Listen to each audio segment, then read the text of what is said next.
Tristeza do Jeca, um grande sucesso de Zezé de Camargo e Luciano também, que foi gravado pela dupla, essa composição de Angelino de Oliveira. Vamos escutar?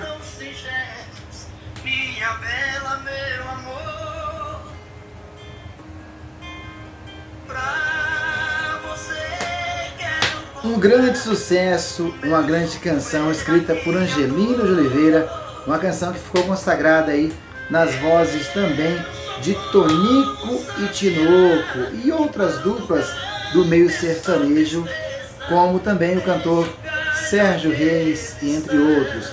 Zezé de Camargo e Luciano reviveu essa canção no ano de 2003, no álbum de 2003. Você se lembra dessa canção?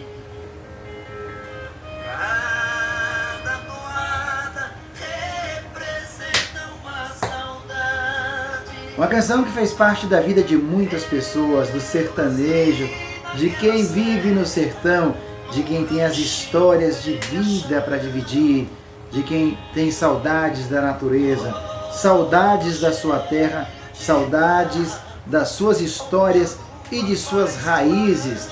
A canção Tristeza do Jeca nos leva para o sertão, para o fogão de lenha, para a casa da mãe, a casa da avó, a saudade e as grandes histórias.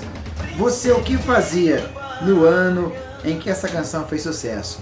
Nos anos 80 e também no ano de 2003 com Zezé de Camargo e Luciano. Conte aqui nos comentários, quero saber de vocês a lembrança que você tem do sertão. Por enquanto, vamos escutar mais um pouquinho?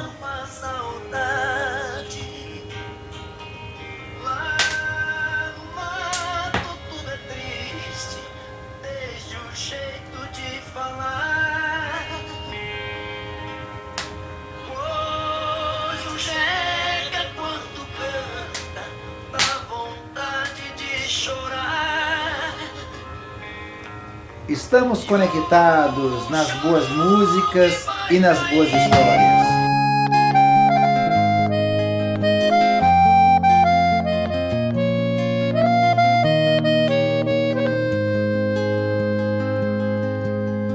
Nesses versos tão singelos, minha bela, meu amor,